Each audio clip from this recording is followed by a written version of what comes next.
दोस्तों पिछले 4 महीनों में कल ऐसा दूसरी बार हुआ जब इनसाइट नॉलेज चैनल से कोई भी वीडियो पब्लिश नहीं की गई। इसका कारण जैसा कि आप सब जानते होंगे कि chief of defence staff CDS Vipin Rawat ji अब हमारे बीच नहीं रहे। कल हेलीकॉप्टर हादसे में उनकी मौत हो गई। ऐसे में मेरे लिए वीडियो निकालना पॉसिबल नहीं था, तो उसके लिए सॉरी। प्रधानमंत्री नरेंद्र मोदी ने शाम करीब 6:30 बजे सुरक्षा मामलों की कैबिनेट कमेटी सीसीएस की बैठक की, जिसमें नए सीडीएस की नियुक्ति की बात की गई। कौन होंगे भारत के नए सीडीएस, इस वीडियो में हम जानेंगे। लेकिन दोस्तों पहले बात करेंगे हम सीडीएस विपिन रावत जी की।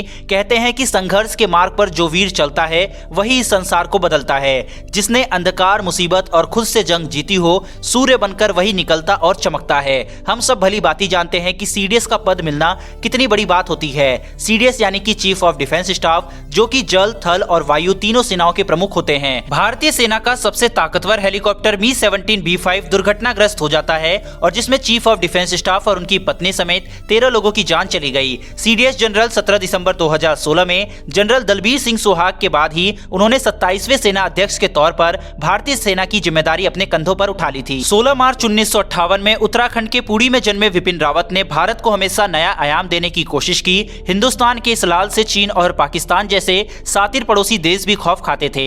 उन्होंने सेना की शक्ति और शौर्य को बढ़ाने के लिए हमेशा दिन रात काम किया था।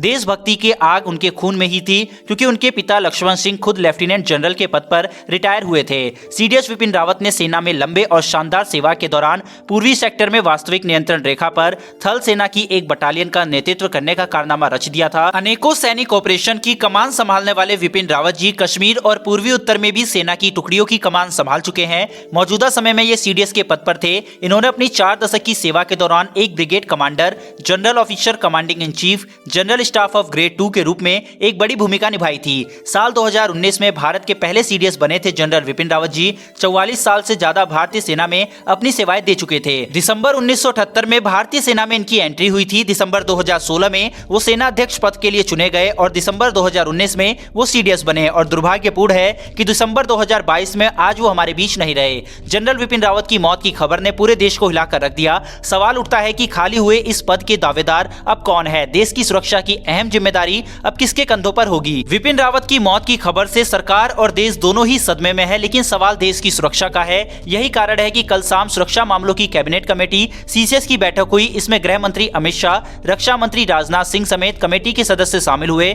बताया गया कि मीटिंग में विपिन रावत की जगह नए सीडीएस के नाम पर चर्चा हुई। सीनियोरिटी के हिसाब से जनरल एमएम नरवणे की दावेदारी सबसे मजबूत दिख रही है। सरकार किसे अगला चीफ ऑफ डिफेंस स्टाफ चुनेगी यह तो कोई नहीं जानता, लेकिन इस पर संभावना जरूर व्यक्त की जा सकती है। यह पद इतना अहम है कि किसी सीनियर और अनुभवी अधिकारी को ही इसके लिए चुना जा सकता है। इस लिहाज से देखें तो तीनों सेनाओं आर्मी, नेवी और एयरफोर्स के चीफ इसके प्रबल दावेदार हैं। सीनियोरिटी के हिसाब से एडमिरल आर हरि कुमार सबसे जूनियर हैं और इन्होंने अभी हाल ही में नेवी का कार्यभार संभाला है। बचे थल सेना और वायु सेना के प्रमुख। थल सेना प्रमुख जनरल मुकुंद नरवणे और वायु सेना प्रमुख एयर चीफ मार्शल विवेक राम चौधरी। इन दोनों में भी अगर सीनियोरिटी देखें तो एमएम नरवणे की दावेदारी सबसे पुख्ता लगती है। नरवणे 60 साल के हो चुके हैं और उन्हें जनरल विपिन रावत के बाद सेना प्रमुख नियुक्त किया गया था। नरवणे मिलिट्री वॉरफेयर के सबसे बड़े जानकार हैं। हालांकि डिफेंस एक्सपर्ट इस बात पर जोर देते हैं कि यह केंद्र सरकार तय करेगी कि कौन विपिन रावत के बाद खाली हुए पद पर नियुक्त होगा।